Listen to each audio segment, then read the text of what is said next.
한 번 하면 두 번 하고 싶고 두 번 하면 세 번 하고 싶은 게 익숙한 권력의 속성이죠. 내년이면 집권 3년 차에 접어드는 원광수 시장도 슬슬 재선 로드맵을 짜고 있다는 말이 여기저기서 들립니다. 하지만 불통 독단 시정이란 지적이 안팎에서 쏟아지는 상황인데 원 시장이 바뀌지 않는다면 재선 가도 역시 험난할 수밖에 없겠죠. 그런 점에서 시정정책토론 조례 개정에 시정부가 이번에 사실상 반대 의견을 내놓아 제동을 건 건 상징적입니다. 이번 주 모 지역신문이 쓴 것처럼 시장님이 아직은 자신감이 넘치는 모양입니다. 2023년 12월 1일 금요일 원주 아는 척 99의 일부입니다.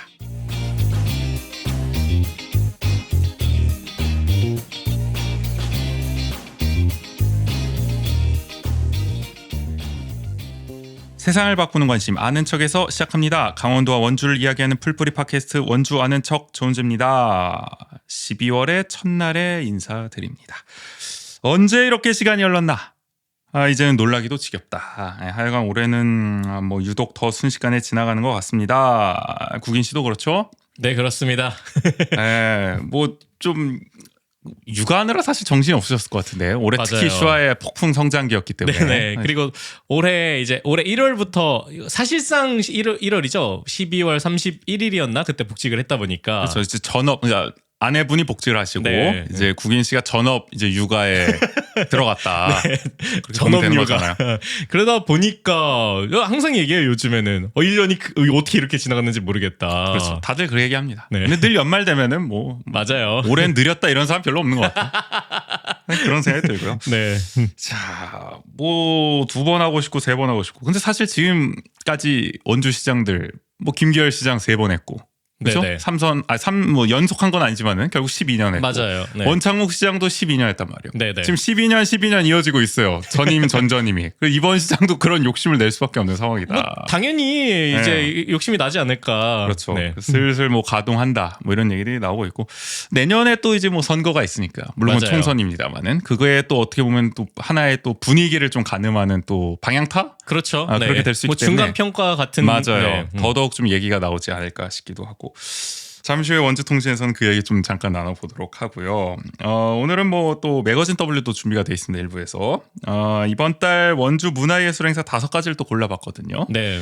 그 저희가 이제 연말 계획 짜시고 계실 텐데 참고하시면 또 좋을 것 같습니다. 하여간 99의 1부는 이렇게 좀 본격적으로 시작을 해보겠습니다. 좋습니다.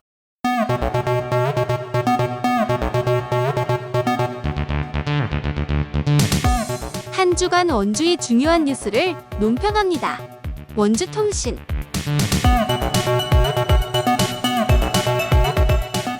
원주통신 이번 주부터 살짝 변화를 줬습니다. 저희가 이게 2개씩 꼽아오는 거예요, 뉴스를. 맞아요. 핑퐁 해보는 겁니다. 네네. 이렇게. 네, 그래서 우재 스픽 하나, 2개, 국인 스픽 2개 네. 이렇게 번갈아 가면서 한번 얘기해보는 시간. 어떤 뉴스를 한번 얘기해볼 거냐. 저부터 한번 꼽아봤습니다. 좋습니다. 오프닝부터 얘기를 했죠. 재선 로드맵 짜는 시장님.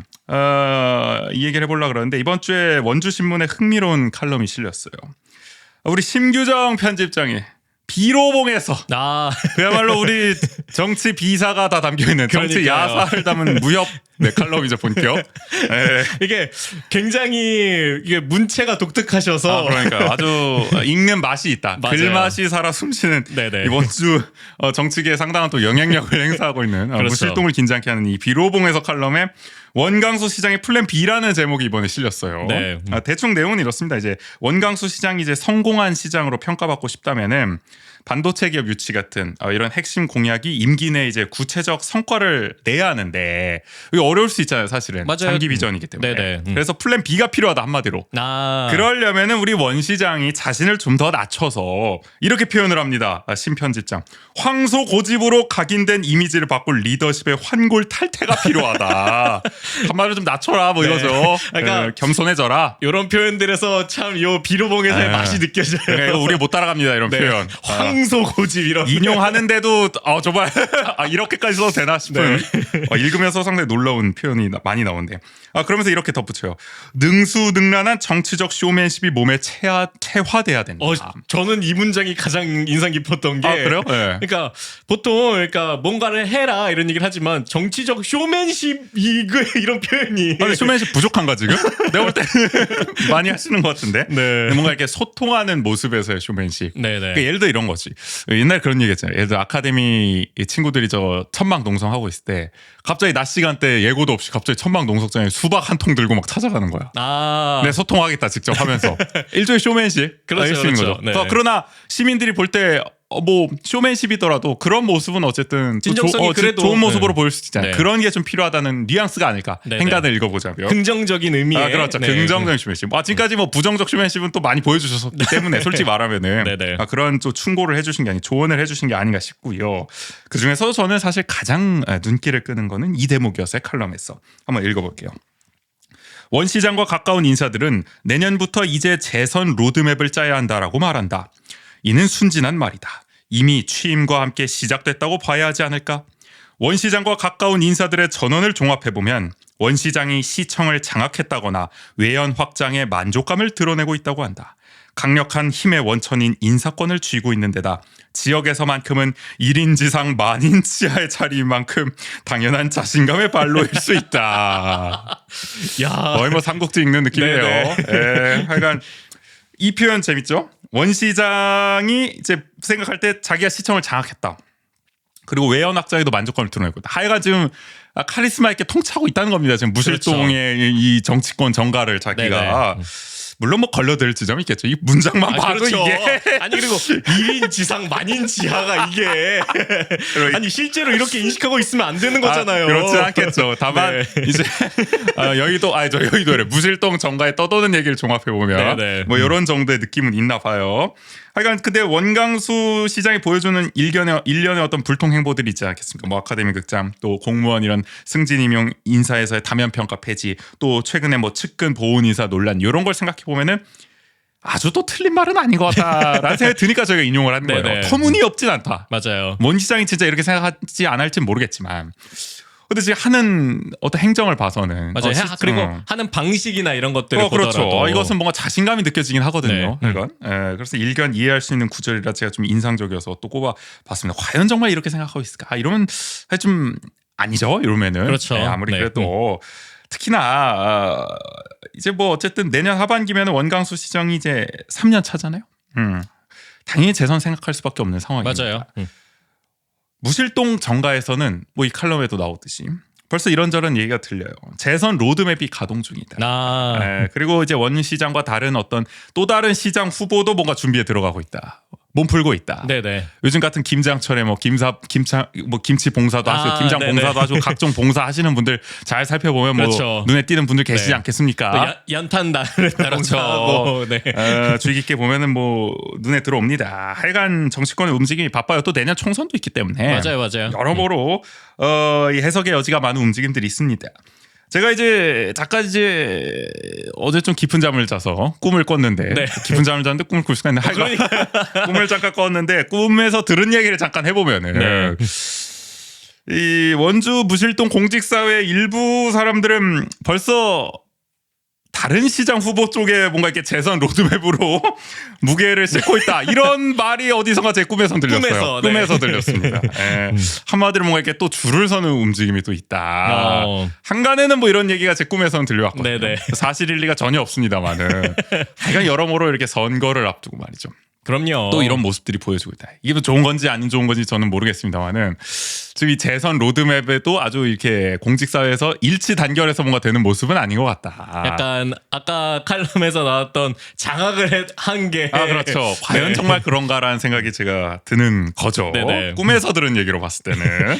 어디까지나 뭐 꿈 얘기긴 합니다만은 하여간 제가 볼 때는 이제 원 시장이 이 심규정 편집장의 조언대로 하여간 정치인은 겸손해야 되거든요. 그렇죠. 이게 누구야? 박지원 전 국정원장인가 그런 표현했잖아요. 골프든 정치든 고개 들면 진다. 오늘 너무 뭔가 이게 좀 약간 좀 정치 유튜버 같은데 우리 방송에 하여간 그런 얘기들 있잖아요. 하여간 원광수 시장이 지금까지 보여준 행보만 놓고 보면은 시민들이 봤을 때는 일부 특히 시민들이 봤을 때는 조금은 좀 더 소통하는 모습 이런 걸 좀 보여줘야 그렇죠. 된다는 의견이 있기 때문에 네. 그래서 어쨌든 내년이면은 원광수 시정도 어쨌든 지금까지 보였던 뭐 이미지를 떠나서 또 성과도 나와야 되는 상황 아니겠습니까? 맞아요. 그러려면 만약에 가뜩이나 행보가 지금까지 이랬는데 내년에 뭐 반도체든 뭐든 별로 성과도 안 나는 것 같아. 그러면은 민심을 잃는 거는 또 순식간 아니겠습니까? 어떻게 보면 이게 그러니까 사활을 걸고 있는 것이기 때문에 그렇죠. 더 거기에서 이게 미뤄지면 모든 걸 잃을 수도 있는 거잖아요. 그렇죠. 네. 그렇기 때문에 자칫하면은 3년 차 만에 조기 레임덕이 올 수도 있다. 지금 용산도 난리가 날라 그러는데 무실동까지 이러면은 이거 비극입니다. 그렇죠. 이러면 안 되기 네네. 때문에 어쨌든 조금 달라진 모습을 보여준다. 벌써부터 원주 신문이라든지 지역 언론에서는 좀 변화의 모습을 좀 바라는 그런 충정의 메시지를 지금 좀 보내고 있는 거고요. 저 무실동 그렇죠. 1층으로. 네. 여론조사를 지금 뭐 원주 신문이 한번 돌려봤지만 저번에 상반기 때는 초반에 그때도 50%는 안 됐거든요. 원광수 시장이 맞아요. 저 지지율이. 네. 그러니까 지금이 그보다 과연 높을까? 제 생각에는 솔직히 말해서 뭐 이거는 모르죠. 뭐 안 돌려봤으니까 떨어졌으면 그렇죠. 떨어졌지 더 높아졌을 것 같지는 않다는 저의 생각은 있어요. 네. 솔직히 말해서. 보통은 이렇게 굉장히 극적인 뭔가 모멘트가 있지 않는 이상은 이게 다시 오르기는 쉽지 않잖아요. 그렇죠. 네. 그렇기 때문에 여러 가지로 뭐 본인도 잘 아시겠습니다만은 좀 어쨌든 겸손하게 좀 바뀌는 모습, 좀 분발하는 모습을 보여줘야 이 재선 로드맵도 좀 성공 가도로 갈 수 있지 않을까. 네네. 저희가 뭐라고 그냥 시장님께 한번 이런 원주신문 글을 읽은 김에 한번 얘기를 해 보는 거고요. 하여간 원주시를 위해서라도 또 시장님 본인을 위해서라도 좀 맞습니다. 달라진 모습을 보여줬으면 좋겠다라는 생각해 봅니다. 네. 다음은 국윤 씨가 꼽아온 뉴스예요. 네, 저는 그 원주에 어쨌든 계속 기업을 유치하려는 움직임들이 계속 있잖아요. 이번 시정은 특히 엄청난 드라이브를 걸고 있죠. 그 기업 그렇죠. 유치에. 그 중에서도 이런 데이터 센터 건립을 하는 사업도 잇따라 추진되고 있는데 이제 이런 부분에 있어서 신중한 접근이 필요하다는 지적이 있어서 이 소식을 좀 가지고 와봤습니다. 많은 지역 언론들은 사실 장밋빛 미래만을 지금 얘기를 하고 있어요. 대부분의 맞아요. 언론은. 그런데 네. 단 한 곳만이 그래도 그렇죠. 요거 좀 잘 살펴봐야 된다. 네. 무조건 박수만 칠 게 아니다. 이런 얘기를 했어요. 네, 지난 11월 22일 원주 MBC 보도에서 이런 지점을 바로 지적한 건데요. 이제 지난 6월에 NHN을 시작으로 최근 주식회사 메가데이터 코리아까지 세 번째 데이터 센터 건립 업무 협약이 이루어졌다고 합니다. 총 3개. 네네. 근데 특히 이번에 그 업무 협약을 한 주식회사 메가데이터 코리아는 단구동 일대 70만 제곱미터 부지에 99메가와트 규모로 예상되는 사업비만 그 1조 4천억 원이 예상되는 원주에 추진되는 데이터 센터 중에 가장 최대 규모의 데이터 센터 업무 이거 협약이 엄청 이루어졌다고 많은 합니다. 거예요. 사실 99메가와트면은 그렇죠. 춘천에 있는 거보다도 뭐가 많다 막 이렇게 들은 것 같아요. 맞아요. 뉴스에서는. 그래서 왜냐면은 그 지난 6월에 맺은 그 업무 협약인 NHN 데이터 센터가 40메가와트고요. 그다음에 그 다음에 업무 협약을 한 혁신도시 센터가 80메가와트 그 급인데 그러니까 그거 비교하더라도 당구동 센터가 그거보다 훨씬 더 높은 수준의 전력을 사용하는 데이터 센터인 거죠. 그러면 지금 세 개를 다 합하면은 220메가와트급인데 이게 문제가 뭐냐면은 이렇게 해서 뭐 그걸 다 가동할 수 있으면 문제가 없겠지만 현재 원주의 예비 전력이 100메가와트 수준이라고 해요. 그러니까 지금 2배를 훌쩍 뛰어넘는 겁니다. 지금 원주가 예비로 갖고 있는 그렇죠. 전력에 비해서는. 그러니까 이걸 이렇게 운용을 하기 위해서는 이보다도 더 많은 수의 전력이 더 확보가 돼야 되는 건데 물론 뭐 한전이 2026년까지 원주에 300메가와트를 추가로 공급하겠다고는 밝혔다고는 하는데 과연 이게 가능한 부분인가라는 것이 여기 보도에서도 지적된 부분인 거죠. 왜냐면은 송전선로 개설 과정에서는 반드시 어쨌든 주민들의 동의를 구해야 되는데 그것도 쉽지 않을 예정이고요. 그렇죠. 송전선로는 뭐 항상 민감한 문제죠. 네네. 이게 뭐 저희 아버지도 여주 저기 사시는데 네. 거기도 송전선로가 지나가요. 그럼 보상금이 나옵니다 매달. 네네. 그러니까 그런 것도 이제 엄청난 이제 투쟁의 결과물일 가능성이 높은 거죠. 맞아요. 항상 네. 뭐 논란이 맞아요. 뭐 이렇게 소위 질병을 유발한다는 얘기도 있고 그 그렇죠. 전력이란 게 항상 인체에 좋지 않다 이런 게 있기 때문에 환경적으로 봤을 때도 이게 과연 송전선로를 많이 까는 게 좋으냐 아니냐 이런 얘기도 있는 마당에 네네. 뭐 그런 거 둘째치고 주민 민원은 과연 뚫을 수 있느냐 이것도 이제 현실적으로 어려움이 많을 거라고 그러니까 단기간에 해결하기 되게 어려울 거다라는 그렇죠. 거죠. 네. 그리고 그러니까 여기에 300메가와트가 원주에 추가로 공급된다고 하더라도 이게 다 이런 데이터 센터를 위해서만 쓸 수는 없는 거잖아요. 그리고 데이터 그렇죠. 원주가 다른 것도 많이 하려고 하고 있기 때문에 전기는 계속 필요합니다. 맞습니다. 그래서 뭐 불온 산단 입주 기업이라든지 그리고 또 원주가 중점을 두고 있는 반도체 클러스터 전력 공급 문제 등 이런 부분에 있어서도 반도체도 전력이 굉장히 많이 드는 산업이다 보니까 이런 부분에서 이게 실제로 현실성 있는가에 대한 것들을 충분히 고려해야 된다라는 지점이 또 이 보도에서 지적되는 부분인 거죠. 전기가 제일 큰 문제라는 거죠. 네네. 그리고 근데 또 여기에 또 고려를 해야 될 지점이 한전이 최근에 내부 감사 결과가 발표됐는데 최근 3년 동안 접수된 데이터 센터의 전기 사용 예정 통지 가운데 70% 정도가 실수요가 아닌 것으로 확인됐다고 해요. 그러니까 거품이 있다는 겁니다. 그러니까 네. 데이터 센터들이 우리 전기 이만큼 필요해요 라고 이제 한전에다가 얘기해가지고 한전이 그만 깔아줬더니 알고 보니 지금 70%는 허수였다는 거예요. 네네. 안 필요한데 그렇게 요구를 해서 그러면은 그 전기가 딴 데로 못 가는 셈이 되는 거 아닙니까? 맞아요. 한전 입장에서는 이거 큰 문제다. 그러니까 거품이 껴있다 해서 야 그럼 우리 앞으로는 제대로 조사해가지고 할 거다라고 할 수도 있고 아니면은 야 너네 데이터 센터들 계속 이렇게 할 거야 우리 전기 안 깔아줄 거야 이렇게 할 수 있다는 거잖아요. 네. 문제가 그러니까 전기가 이게 어디 저장해서 쓸 수 있는 게 아니다 보니까 이러면 날아가는 전기가 이만큼 많아지는 거잖아요. 그렇기 때문에 이런 상황에서 이 지자체가 이게 막 다 오십시오 업무 협약합시다 이렇게 해드리겠습니다라고 했다가 만약에 뭐 이런 여러 가지 지적됐던 문제들 때문에 사업이 차질을 빚게 되면은 특히 또 평창은 이런 문제들 때문에 법적 공방도 지금 벌이고 있다라고 하기 때문에 그런 지점에 있어서 이렇게 신중한 접근이 필요하다라는 왼주 MBC의 보도였습니다. 이게 사실 뻔히 예상되는 문제잖아요. 이게 맞아요. 산수 문제죠. 산수 문제. 네네. 전력이란 게. 근데 이 지역 언론들이 제대로 이걸 치료 안 한다는 게 전 늘 주장을 합니다. 이게 정신을 차려야 됩니다. 지역 언론들이. 그렇죠. 네. 무조건 보도자료 받았으면 될 일이 아니에요. 네. 그러니까 하는 거 보면 원주 MBC밖에 없어 매번. 우리가 무슨 원주 MBC 맨날 좋아서 이렇게 언급하는 게 아니라 하는 보도 이렇게 뭔가 다른 시각의 보도를 하는 데가 여기밖에 없다는 겁니다. 그렇죠. 언론으로서 제 역할을 해주는 데가 여기밖에 없으니까 계속 인용을 할 수밖에 없는 거고요. 이거는 뭐 굉장히 어려운 문제도 아닌 거잖아요. 그렇죠. 네. 반도체도 마찬가지고 반도체도 용수 어떻게 할 거냐, 전력 어떻게 할 거냐, 부지 어떻게 할 거냐 이게 다 산수 문제고 뻔히 어려움이 예상되는 게 있으면 그런 걸 또 다 지적을 해주고 이래야 되는 거고 네네. 뭐 할 때마다 그냥 이게 뭐 몇 천억 경제 효과, 뭐 몇 조 원대 세수 효과 뭐 이런 것만 할 게 아니다. 네. 제대로 된 좀 지적을 해줄 필요가 있다는 걸 또 느끼게 되는 것 같아요. 그다음에 이제 제가 꼽아온 뉴스인데요. 아카데미 극장 문제를 두고 시민들이 이제 조례에 따라서 시정 정책 토론을 이제 청구했었는데 그 당시 이제 시정부가 선거권자를 이제 확인하려면 주민등록번호가 필요하다는 이유로 사실상 거부한 바 있죠. 그러니까 그렇죠. 이제 주민들의 그 자격 요건이 선거권자 200명 이상이었기 때문에 네네. 당신 선거권자냐 확인하려면 주민번호 필요하다. 이게 이제 원주시 주장이었고 그런데 이제 국민권익위원회와 개인정보보호위원회는 주민번호 필요 없다 의견 냈는데 시정부는 그냥 강행 돌파했습니다. 그렇죠. 권고도 거부해가면서 그 당시에 시정부는 이렇게 얘기했어요. 조례에 한계가 있다. 그래서 요 정비 좀 해야 됩니다. 우리가 정비하면 또 할 수 있습니다. 이렇게 얘기를 했거든요. 그런데 정작 개정안을 내놓진 않았어요. 이 조례 맞아요. 필요하다고 얘기하면서 네. 만약에 필요함을 느꼈으면 당연히 그거를 의회에 제출을 했어야 되는데 개정안에. 그래서 보다 못해서 이번에 더불어민주당의 김지연 의원이 조례 개정안을 내놨습니다. 시정 정책 토론 청구 요건 정비를 골자로 한 원주시 주민 참여 등에 관한 기본 조례 일부 개정 조례안을 발의했는데요. 핵심 내용은 이겁니다. 청구 자격인 이 토론의 청구 자격인이 기존에 이제 공직선거법 제15조에 따라 선거권이 있는 주민이었는데 요거를 18세 이상 주민으로 심플하게 바꾼 거죠. 네네. 예.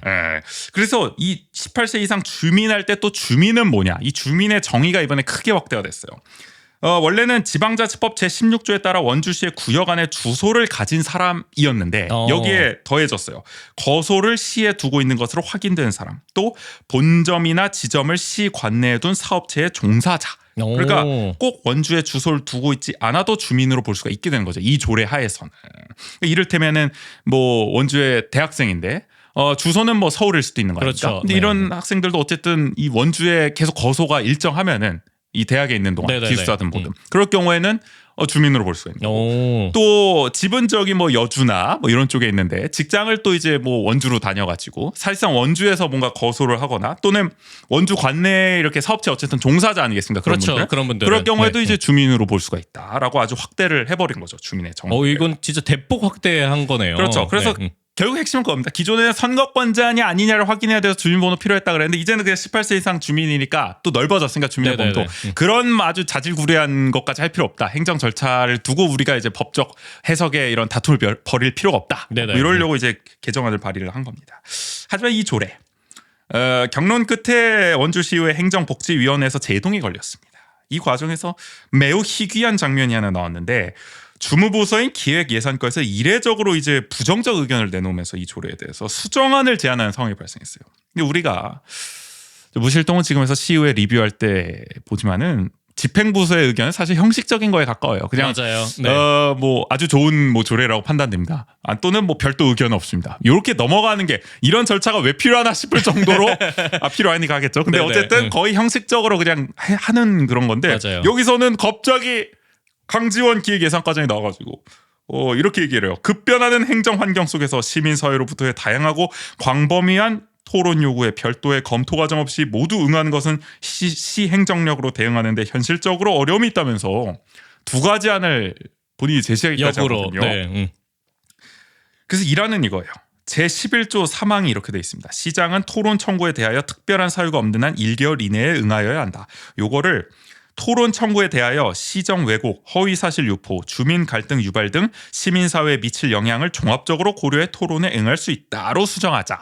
요게 1안입니다. 네, 응할 수 있다잖아요. 그렇죠. 네. 그다음에 2안이 요겁니다. 청구인 서명부 유효 여부 또 청구 요건과 대상 충족 여부 등을 검토해 토론 개최 여부를 결정하는 정책 토론 청구 심의위원회를 민간위원회로 신설하자. 요거는 이제 10명 이내 위원을 시의회와 시정부가 5명씩 추천해서 구성하자.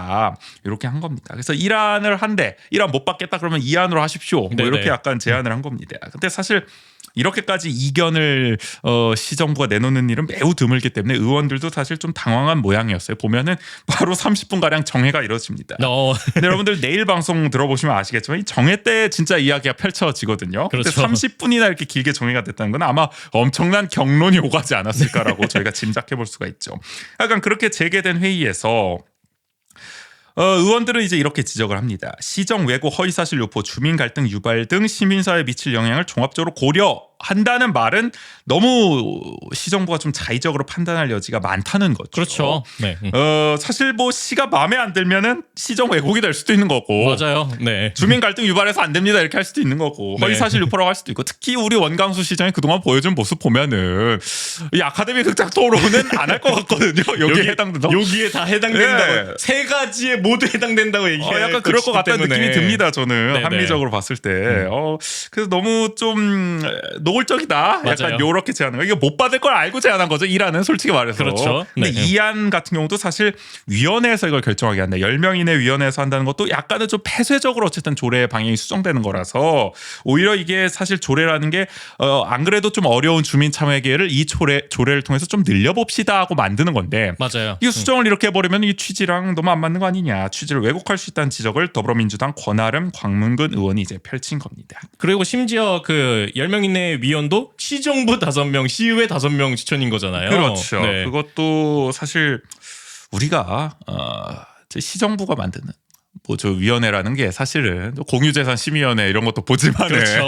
네. 이게 과연 공정하게 되느냐 안으로 굽을 수밖에 없습니다. 네네. 시정부의 영향하에서 자유로울 수가 없고 또 시의회는 뭐 민주당과 국민의힘이 어쨌든 있잖아요. 다. 네네. 그러니까 어차피 이게 좀 쏠릴 수밖에 없다는 겁니다. 맞아요. 시정부 여당 쪽으로. 그렇기 때문에 이것도 그렇게 좋은 방안은 아닌 것 같다라는 생각이 들고요. 그리고 이런 게 이제 한마디로 그겁니다. 이제 조례 취지 자체도 뭐 방금 말씀드린 걸로 그렇고 토론이라는 게 자체 우리가 토론을 하자는 게 왜곡된 정보가 있거나 또는 허위 사실이 있거나 뭐 갈등이 유발됐을 때 그걸 우리가 허심탄회하게 얘기하면서 풀어보자는 게 토론 아니겠습니까? 맞아요. 네. 근데 지금 뭐 시정 왜곡될까 못하고 허위사실 유포될까 못하고 주민 갈등 유발될까 못한다 그러면 이게 토론하는 게 무슨 의미가 있냐.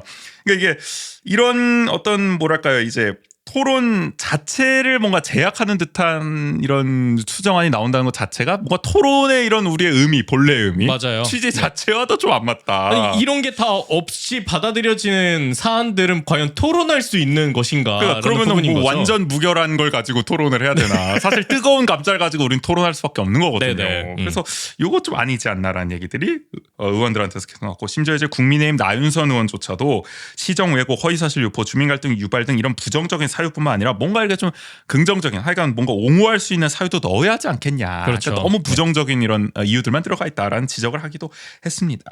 하여간 이렇게 집행부가 이견을 내놓는 워낙 이례적인 상황이 펼쳐지니까 최미혁 민주당 의원 같은 경우에는 뭔가 이렇게 집행부 또 전문위원 또 이런 시의원 간에 조율되지 않은 조례가 올라와서 계속 충돌하는 모습을 보여준 상황 자체에 좀 유감을 표명하기도 했는데 이에 대해서 박경하 행정국장은 김지연 의원님께서도 전문위원실에 이런 의견을 받은 것을 알았다고 한다면 어떻게 해서든지 이걸 조율해서 올라왔었어야 한다고 저는 생각합니다 하고 맞장구를 치기도 하는 얼씨구 좋구나 뭐 이런 상황이 네네. 펼쳐지기도 했다. 그 조율을 했어야 된다 이렇게 그러니까요. 나는 이런 이게 얘기잖아요. 이해가 안 되는 게 조례라는 게 근데 집행부가 안 좋게 생각하는 조례가 올라올 수도 있죠. 맞아요. 네.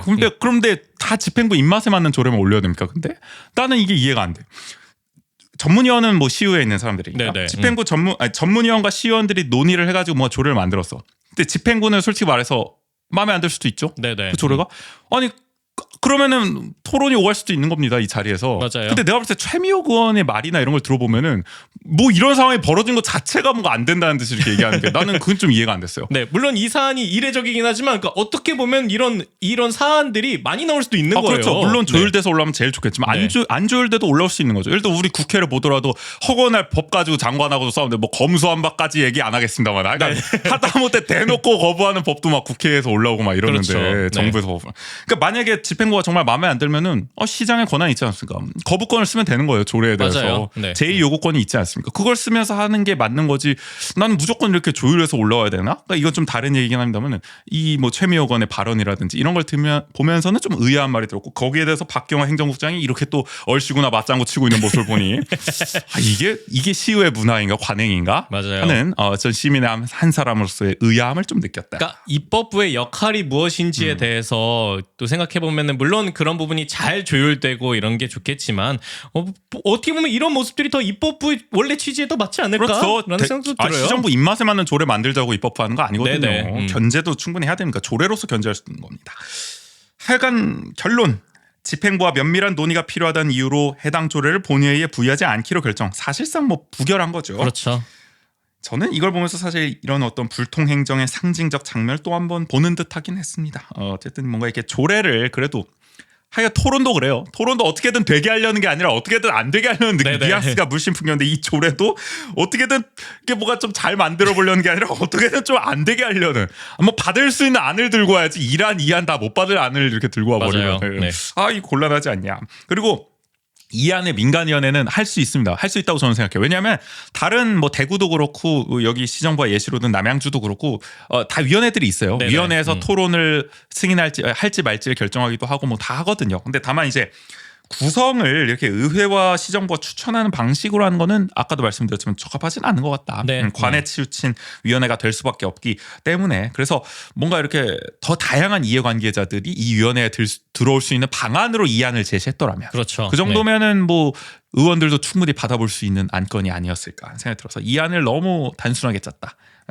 너무 나이브했다. 네네. 이러면 좀 곤란하다라는 생각이 들었고 그런 걸 봤을 때 이런 일련의 태도들을 봤을 때 제가 생각했을 때는 좀 이 토론을 좀 싫어하는 듯한 꺼리는 듯한 이 시정부의 좀 불통 의지를 하여간 좀 다시금 엿볼 수 있는 장면이 아니었나 싶어서 요 뉴스 가져와 봤고요.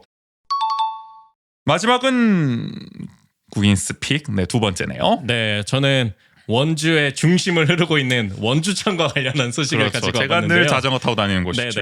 네, 원주시가 총사업비 120억 원을 투입해 이 원주천을 시민 여가 공간으로 조성하는 원주천 르네상스 사업을 본격 추진한다고 밝혔습니다. 르네상스. 네. 불란서가 생각납니다.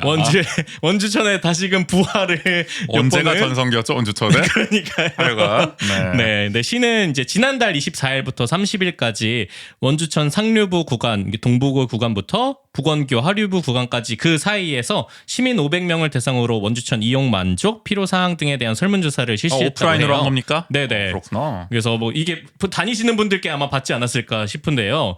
뭐 이 설문조사를 한 결과 화장실, 주차장 등 공공 편익시설 확충, 그다음에 체육시설 등 건강생활 증진, 푸른 숲길 조성, 테마 조성 등으로 이렇게 의견이 테마 정원 조성. 네네 의견이 나왔다고 합니다.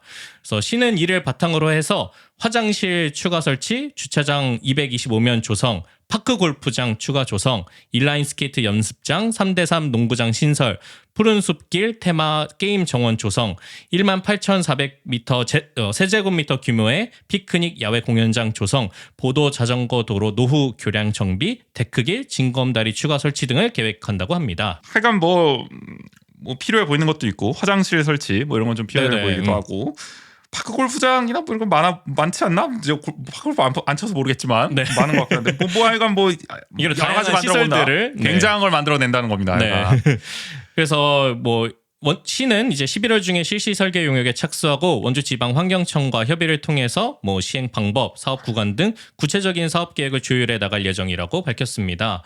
그래서 이런 소식을 보면은 뭐 다들 이렇게 원주천에 이런 거 생기는 게 좋지 않나? 르네상스 들어갔잖아요. 네네. 아주 뭔가 해피한 그림이 나올 것 같잖아요. 그렇죠. 뭐 여가 시설 생기는데 다들 뭐 반기실만도 한데, 근데 제가 이 소식을 꼽아온 이유는 과연 이러한 방향성이 맞는 것인가에 대한 고민이 좀 필요하지 않을까라는 네. 것 때문에 좀 꼽아봤습니다. 하여간 뭐 우리는 뭐 이렇게 어떤 분들은 막 너네는 개발하는 거 싫어하잖아. 뭐 이럴 수도 있는데 뭐 꼭 그런 이유만은 아니고요. 개발을 네. 하더라도 제대로 해야 되는데 맞아요. 조금 요거는 우려되는 지점이 있다. 그 네. 얘기 이제부터 드리겠다는 겁니다. 왜냐면은 원주천이 이제 지난 10년을 돌이켜 보면은 네. 원주천에서도 많은 공사나 이런 것들이 이루어지긴 했거든요. 그래요? 네, 근데 그런 공사의 방향성이 사실은 뭔가 여가 시설을 더 늘리거나 이랬던 게 아니라 원주천의 생태성을 복원하는 방향으로 사업이 좀 이루어졌었어요. 아, 천을 천답게 만드는. 네네. 뭐 이제 두 가지 사업이 크게 진행됐는데 2009년부터 2013년에 시행된 생태하천 조성 사업이 있었고요.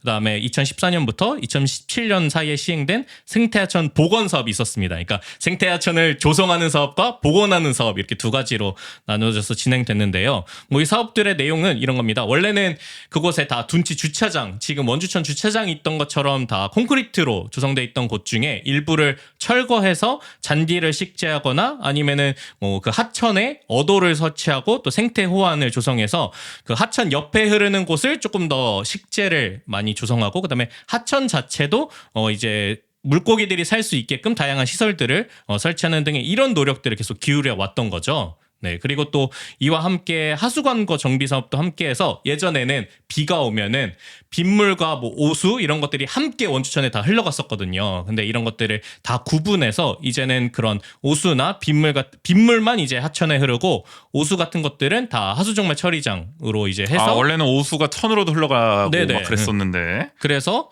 예전에 20년 전의 기사나 이런 것들을 보면은 원주천의 악취가 굉장히 심하다, 수질 악화가 심하다. 사실 단계천 닫았던 것도 그런 이유였잖아요. 맞아요. 수질 관리가 안 되니까. 네네. 요새는 또 이게 기술 좋고 이제 정비가 되니까 관로 정비가 되니까 이제 수질 관리가 되는 건데. 그렇죠. 네. 천도 옛날엔 관리가 안 됐다. 네네. 그러니까 한 20여 년 전에는. 맞아요. 그래서 그런 부분에 있어서 이제 이런 수질 개선 노력들이 함께 좀 이루어져 있었는데, 근데 이 원주천 르네상스 사업의 이 방향성만 보면은 다시금 이 원주천을 뭔가 활용하고 개발하는 방향들, 그리고 우리가 콘크리트를 걷어내서 다시 잔디나 이런 생태로 만들었던 것을 다시금 개발하기 위해서는 어쨌든 이런 것들 콘크리트나 이런 시설들이 인공적인 시설들이 필요할 거잖아요. 그래서 그런 부분으로 다시 돌아가고자 하는 방향성이 아닌가라는 부분에서 좀 우려되는 지점들이 있는 거죠. 그러니까 일관성이 지금 떨어질 수가 있다라는 네네. 거잖아요. 그러니까 거슬러가는 느낌일 수 있다. 지난 어떤 2009년부터 이어져 왔던 어떤 지금 생태하천의 어떤 복원 또 이런 흐름들 네네. 이게 사실 더 가속화해야 되는 건데 일관성 있게 가려면은 맞아요. 지금은 사실 복원했던 걸 다시 거슬러가는 느낌이 드는 거고, 보면은 지금 사실 지금 원주천 쪽에도 게이트볼장도 있고 네네. 뭐 축구장도 있고 농구장도 있나요? 농구장까지는 내가 못 봤는데 농구장은 정확히는? 저희 태장동 태장동 쪽에 쪽에 있어요? 있더라고요. 그러니까 뭐 네. 있다고 듣긴 했어요. 그리고 저 행사 같은 것도 좀 열리잖아요. 원주천 네네. 주변에서. 그런 걸 봤을 때 사실은 여기서는 뭔가 이렇게 더 시설을 늘려야 되냐? 뭐 이게 네네. 파크 골프장이 됐든 뭐 이런 농구장, 뭐 인라인 스케이트 연습장 요런 게 과연 더 필요한 거냐? 천변에 특히 짓는 게 이게 과연 더 필요한 맞아요. 거냐라는 네. 얘기가 나오는 거죠. 지금까지 이런 큰 정책적 거시적 흐름까지 거슬러 가면서 네네. 그리고 만약에 그렇게 했을 경우에 이게 환경에는 문제가 없는 것이냐? 지금 복원한 어떤 생태. 여기 보면은 뭐 그거 인스타에도 그 이제 원주천 이렇게 소식 알려주는 그 인스타 계정도 있더만요. 거기 네. 보면은 뭐 수달 나타났다 뭐 이런 것도 맞아요. 올라오고 그러잖아요. 네. 그러니까 그 정도로 원주천의 생태가 지금 많이 복원됐다는 얘기가 나오는데, 이렇게 사실 또 원주천 주변을 개발했을 경우에는 그렇게 애써 복원해온 생태가 뭔가 또 이제 옛날로 돌아가는 거 아니냐 맞아요. 우려가 나빠질 수 있는 나올 거죠. 수가 있는 거죠. 네. 그런 우려를 지금 시민단체에서도 하고 있는 거 아닙니까? 맞아요. 원주환경운동연합도 이제 최근에 30주년 기념 행사가 있었는데 여기서 다양한 원주 시정의 좀 지적 제언들이 있었는데 특히 원주천 르네상스 사업에서도 이제 그나마 잘 보존된 원주천 생태계를 훼손할 수 있다면서 중단을 촉구하기도 했습니다. 그만둬라 이 사업. 네네. 이거 하던 거나 제대로 해라. 맞아요. 뭐 이런 얘기를 한 거죠. 그러니까 그나마 잘 보존돼 가고 있었는데 이걸로 인해 다시금 훼손될 수 있기 때문에 중단해야 된다라는 부분인 거죠. 그래서 이렇게 생태 하천을 복원한다라는 것은 궁극적으로 살펴보면 사실은 인위적으로 우리가 해놨던 그런 정비 사업들 이런 것들을 다 배제하고 자연 상태에 가깝게 복원하는 것이 목표인데 그런 목표를 다시금 생각해 본다면은 원주천 활용에 대해서도 고민해봐야 되지 않을까라는 생각이 들고요. 그렇죠. 그러니까 이것저것 너무 많이 한다고 지금 돼 있어요. 네. 그러니까 뭐 몇 개는 필요해 보여요. 필요해 보이는 것도 있는데 뭐 이것도 짓고 저것도 짓고 뭐 피크닉 하는데도 만들고 농구장도 만들고 뭐 그러니까 뭐 자전거 도로 정비 이런 건 좋죠. 그렇죠. 근데 뭐 네. 자꾸 시설을 또 막 이렇게 추가로 다다다다다 만든다고 하는 게 이게 다 해버리면은 결국에는 이도저도 아닌 꼴이 될 수도 있다. 맞아요. 뭐 생태를 복원한 것도 아니고 그렇다고 거기를 막 다 개발한 것도 아니고 뭐 이럴 수가 있다는 우려들이 충분히 나올 법한 것 같고. 네. 또 근데 결국에는 그런 거겠죠. 그러니까 뭐 많은 시민분들이 더 그렇게 말씀하실 수도 있어요. 그러니까 거기에 여가 시설 좋아지고 이런 거 만들어지면 좋은 거 아니냐. 물론 좋을 수 있겠죠. 근데 우리가 다 바꿔 생각해 보면은 꼭 이런 시설들이 하천에 있어야 되냐를 생각해 보자는 거죠. 농구장이 꼭 하천에 있어야 되느냐. 우리 댄싱 공연장에도 있는데 네, 사실상 농구는 거기서 거의 하거든요. 왜냐면 다 거기로 모이기 때문에. 부족한가? 근데 부족해도 굳이 원주천에 지어야 되냐? 그러니까 꼭 하천에 지어야 되느냐라는 생각을 해보고 파크 골프장도 그러니까 다 좋지만 꼭 하천에 지어야 되냐 이런 것들을 생각해 보자는 거죠. 하천 본연의 역할을 훼손할 여지가 크기 때문에. 네네. 그리고 다시 한번 살펴보면 이 사업비가 120억이 듭니다. 120억. 지금 초긴축 재정인데 이 국도비 지원을 받아서 할지는 모르겠지만 우리 순수 시비로 만약에 120억 들여서 하면은 네네. 이것도 상당히 문제 소지는 있다. 지금 시점에 이거 꼭 필요하냐? 그렇죠. 한번 또 따져볼 문제 다 여러 가지로 왠지 걱정해. 네네. 원주 르네상스에 대해서 짚어주었고요. 원주 통신이었습니다.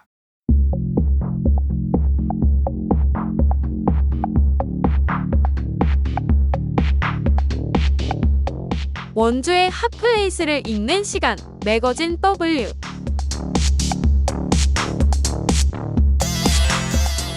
매거진 W 오늘은 12월 원주 문화예술 행사 5가지를 추천합니다. 연말에 가볼 만한 곳인데 먼저 첫 번째는 전시입니다. 5개의 방 5룸스.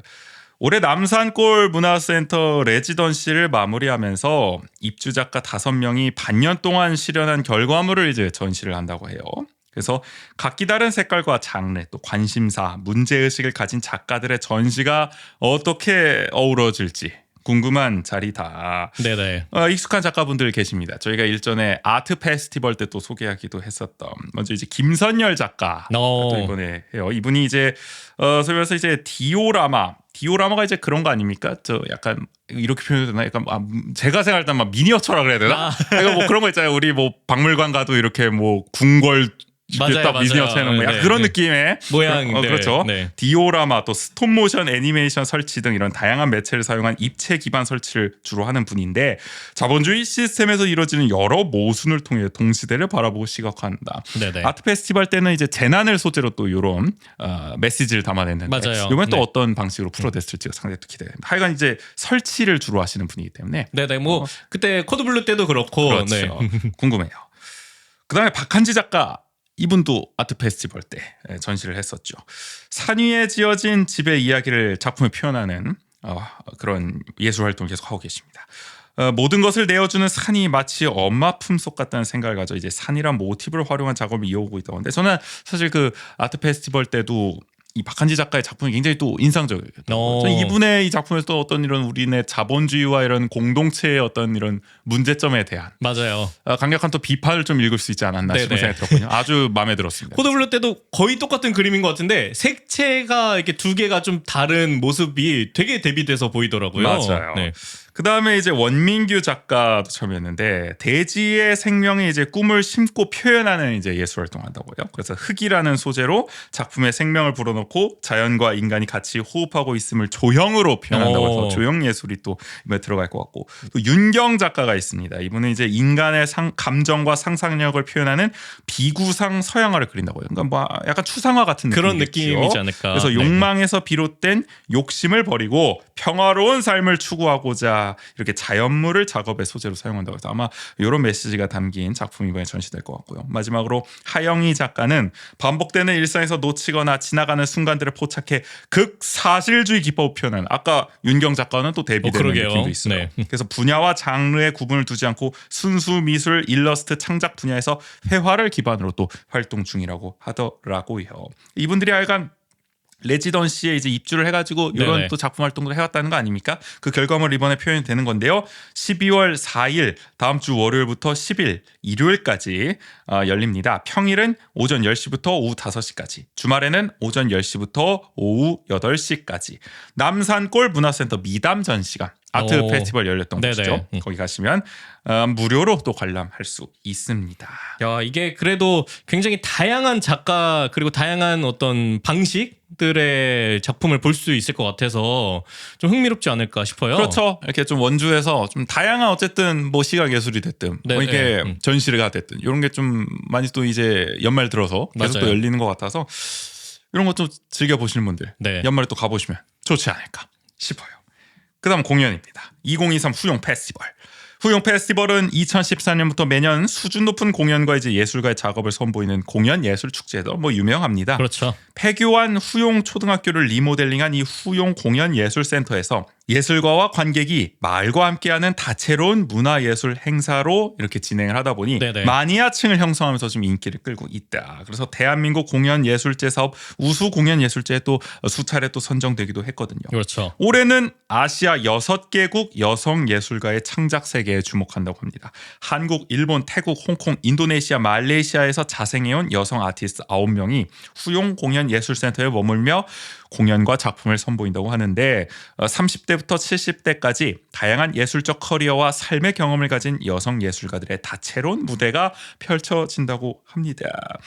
9명의 배우 간단하게 소개해드리면 먼저 1970년 창단된 일본의 저명한 극단 블랙텐트 시어터의 연출가이자 배우인 기리타니 나치코 참여를 하고요. 감각적인 무대 언어로 전 세계에서 사랑받는 창작 그룹 태국 비플로 시어터의 배우 자 판타찻, 네, 그리고 홍콩의 동시대 모습을 일러스트 작업으로 기록하고 창작하는 애니메이터 스텔라소, 마임에 기반한 움직임 언어와 장소 특정형 작업을 선보이는 연출가이자 배우 노영아, 또 난민, 장애인, 트랜스젠더 등 다양한 커뮤니티를 리서치하고 협업해온 배우 서현성, 독보적인 신체 언어로 국내외 유수의 무대에서 찬사를 받아온 배우 이은하, 인도네시아 족자카르타 왕국 예술단의 주역이자 전통과 컨템포러리를 넘나드는 무용수 사비나 티사, 파격적인 주제와 연출로 문제의식을 던지는 말레이시아 연출가이자 배우 호리칭, 직접 제작한 오브제를 활용한 공연으로 꾸준히 호평받아온 배우 홍한별 이렇게 있다고 네. 소개 글에 나와 있습니다. 그대로 가져왔어요. 변사 같으셨습니다. 그래요? 마치. 9명의 이 다양한 아티스트를 하여간 이렇게 볼 수 네. 있다. 뭐 이번에 그러니까 배우뿐만이 아니라 어쨌든 뭐 애니메이터 그다음에 뭐 무용수 무용수. 이런 그렇죠. 분들도 있어서 많이 이렇게 또 다채롭게 있다. 예술 네네. 작품을 또 선보인다. 공연도 선보인다라고 보면 될 것 같고요. 항상 근데 이렇게 진행돼 왔었죠. 뭐 맞아요. 이 후용 페스티벌은 올해는 이제 12월 7일 목요일부터 9일 토요일까지 3일간 열립니다. 오후 7시 반이에요. 후용 공연예술센터에서 매회 각기 다른 두세 편의 신작 개인 공연과 작품을 연이어 선보인다고 합니다.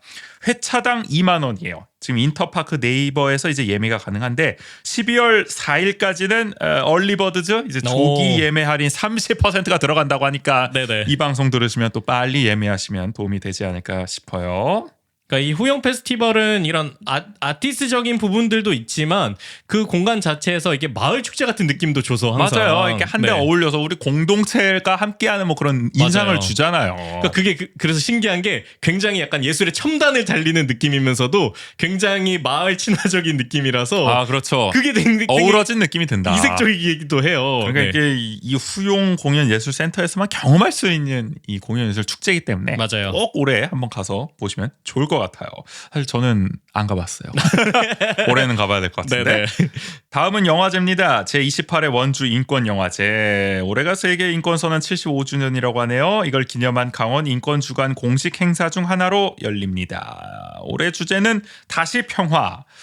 아무래도 이제 러시아 우크라이나 전쟁이라든지 이스라엘 하마스 교전이라든지 이 세계 곳곳의 평화가 상당히 또 위협을 받고 있는 상황이에요. 그렇죠. 그런 점에서 좀 의미 있는 이번에 영화제 주제를 잡지 않았나 싶고요.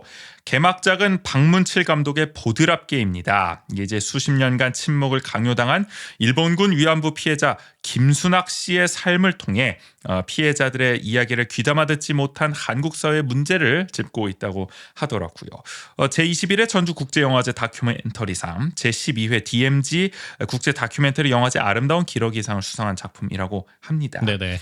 이어서는 이제 2차 대전 당시 덩케르크 철수작전을 다룬 뭐 아주 유명하죠. 크리스토퍼 놀란의 덩케르크, 그리고 1980년 놀랄 만큼 닮은 학살의 고통을 겪은 광주와 아르헨티나의 이제 부에노스아이레스를 조명해 국가폭력의 문제점을 짚은 임흥순 감독의 좋은 빛 좋은 공기, 또 광주항쟁 당시 촬영된 시민군의 행방을 추적하는 강상우 감독의 김군을 상영한다고 하는데, 저 같은 경우에 사실 이제 김군 이 영화가 예전에 저 영상미디어센터 모두극장에서 상영할 때 못 갔었거든요. 근데 대단히 보고 싶은 작품이었기 때문에 네네. 이번에 이거는 한번 꼭 가서 볼 생각입니다. 국가인권위원회 강원인권사무소, 원주시민연대가 주최를 하고요. 원주인권센터, 건강보험심사평가원 노조, 강원학교인권교육연구회, 보건의료노조, 원주연세의료원지부, 장애인부모연대 원주지회, KBS 노조 원주지부가 이제 주관을 한다고 합니다. 12월 8일 금요일 오후 6시부터 이제 두 작품 하는 거죠. 보드랍기와 덩케르크. 그리고 네네. 다음 날인 9일 토요일 오후 2시부터 좋은 빛 좋은 공기와 김군을 이제 연이어 상영한다. 어디서? 원주 영상 미디어센터 모두 극장에서. 그래서 하여간 뭐 이렇게 영화에 관심 있는 분들, 네네. 뭐 인권에 또 관심 있는 분들 겸사겸사 가보시면 또 좋지 않을까 싶습니다. 다음은 뮤지컬 빨래입니다. 서울 변두리 달동네 소시민의 삶을 그려낸 창작 뮤지컬 뭐 아주 유명하죠. 강원도에서 서울로와 야간대학을 중퇴하고 서점에서 일하는 나영, 그리고 몽골에서 서울에 온 지 6년 된 외국인 노동자 솔롱고를 중심 인물로 삼아서요. 사회적 약자의 이야기를 담아낸 수작이다라는 맞아요. 평가를 받고 네. 있죠. 이거 뭐 보셨잖아요 옛날에. 저는 원주에서도 보고 대학로에서도 봤습니다. 아주 매니아시네 빨래. 네. 빨래 그렇게 최고- 재밌어요? 베스트셀러인데요. 아 그래요? 네. 나는 말만 많이 들어가지고. 네. 아직 안 보셨나요? 아 그럼요. 네. 저는 사실 봐야 되는데 이번 기회에 볼까 싶어요. 그래가지고 네네. 하여간 오늘을 살아가는 우리들의 이야기에 이게 이제 슬로건인데 캐치프레이즈인데 하여간 여기에 좀 공감하는 분들이 많지 않을까 싶어서 원주에서도 어쨌든 옛날 이거 언제 보신 거예요 그 노래는? 저한 많이 지난 거 거의 한 10년 8, 됐구만. 9년? 네. 10년 그 정도 된 것 같아요. 제가 검색해봤을 때 2014년인가 그쯤 한 것 같거든요. 그쯤이었던 것 같아요. 오랜만에 네. 다시 또 상영하는 느낌입니다. 그래서 하여간 뭐 이거 보려면은 또 좀 멀리 또 한 서울까지 가고 뭐 이러셨을 거 그렇죠. 아니에요. 네. 이번에 또 원주에서 하니까 저번에 사이찬미에 이어서 이것도 한번 보시면 좋을 것 같고요. 크리스마스네요. 12월 25일 월요일 오후 7시 반에 합니다. 네. 백운 아트홀에서 어김없이 진행되니까요. 전석 4만 원. 그런데 원주 시민은 50% 할인된다. 야. 2만 원에 볼 수 있다. 더더욱 원주 시민이라면 한번 가서 연말에 또 뮤지컬과 함께 네네. 보내시면 더 좋지 않을까. 저는 꼭 가보겠습니다.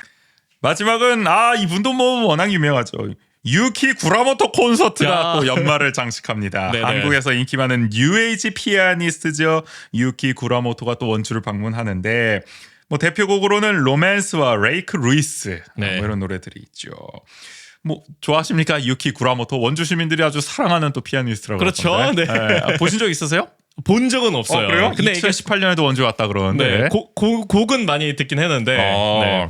하여간 유키 구라모토 팬이라면 이제 놓칠 수 없는 연말에 이제 영접 기회거든요. 지금 전국을 또 순회하고 있는 것 같아요. 뭐 춘천도 가고 원주도 오고. 그렇기 때문에 요번에 어쨌든 한국 온 김에 원주도 들르니까 네네. 팬들은 또 무조건 가야 되지 않을까 싶거든요. 원주도 인기가 많아요 이분이. 맞아요. 매진되고 막 이러지 않았나요? 옛날에도? 그렇죠. 네. 이번에는 크리스마스 다음 날이거든요. 빨래 보시고 가시면 좋다 이겁니다. 같은 장소거든요. 12월 26일 화요일 오후 7시 반 백운 아트홀에서 이제 좌석이 이제 등급이 나눠져 있죠. 유키 구라모토 상은 또 이제 인기가 많기 때문에 네네. 가장 비싼 데 이제 99,000원. 오. 가장 저렴한 곳은 이제 33,000원이니까 좌석 등급에 맞춰서 또 잘 관람을 하시면 좋을 것 같고요. 이건 원주 시민회관이 넘나요? 요거는 조금 이제 뭐 야. 문화재단에서 하는 건 아니잖아요. 이게 유키 구라모토상 바쁘게 오셨거든요. 그 역시 안타깝게도 네. 좀 재단 끼고 했으면 좀 할인이 됐을라나. 하여간 이번에는 정가 주고 구매하시면 되고요. 그럼에도 불구하고 지금 좌석이 얼마 남지가 않았어요. 제가 확인해봤을 때. 역시 중앙 쪽은 좀 거의 비었다. 거의 지금 다 찼다. 네네. 외곽 쪽에 좀 남아있거든요. 그래서 지금이라도 빨리 좀 예매를 하셔야 우리 유키 구라모토상의 이 아름다운 또 피아노 연주와 함께 연말을 네네. 아름답게 또 해피하게 장식할 수 있다. 빨리 지금 예매하시길 바라겠습니다. 이렇게 매거진 W 오늘은 12월 원주 문화예술행사 5가지 추천해봤고요. 연말에 가족끼리 어디 안 가십니까? 이런데 야 가고 싶은데 네. 또 슈아의 딱 이때가 이제 자야 될 시간이라서 뭐 어린이 뮤지컬 뭐 이런 것도 많이 하던데 그러니까요. 가면 좋지 않을까. 네. 하여간 아니면은 뭐 이때 부모님 찬스를 잠깐 쓴다거나 그러니까요. 그런 방법도 있지 않을까. 5개 중 하나 좀 가보시는 것도 네네. 좋지 않을까 싶습니다. 하여간 여러분들도 연말 계획에 참고하시기 바라겠고요. 내일은 무실동은 지금에서 우리 원주 아는 척 역사상 처음으로 현역 정치인과 함께 이야기를 나눠보도록 하겠습니다. 뭐 짐작하는 분도 계시겠지만 우리 방송에서 아주 지분이 많은 분이에요. 네네. 너무나도 많죠. 오늘도 사실 언급했습니다. 맞아요. 하여간 이렇게 저희가 좀 시의원을 직접 모시고 뭐 시의원분을 소개하기도 하면서 동시에 이렇게 시의원분들을 좀 어떻게 우리가 활용을 하면 좋을지. 네네. 우리 시민의 대변자인데 그렇죠. 대변자를 우리가 활용을 못하고 있단 말이야. 네. 제대로 좀 활용할 수 있는 방법을 좀 함께 이야기를 해봤으니까요. 들어주시면 좋을 것 같아요. 두서없이 사실 얘기거든요. 되게 왔다 갔다 합니다. 네. 처음이라서 그래서 좀 하여간 좀 양해하면서 들어주시면 고맙겠어요. 네. 그래도 되게 생생한 이야기들이 좀 나눌 수 있어서 너무 길어요. 근데 네. 지금 좀 걱정이긴 한데 듣느라 좀 고생 많으실 것 같아요. 한 거의 2시간에 육박하는 무실동은 지금 근데 항상 긴 코너이기 때문에 맞아요. 네. 다들 감안해 주시지 않을까 싶고요. 하여간 기대 부탁드리겠습니다. 내일 업로드 되고요. 오늘 99의 1부는 여기서 마무리하겠습니다. 지금까지 진행의 조은재 조기인이었습니다. 모두 안녕. 안녕.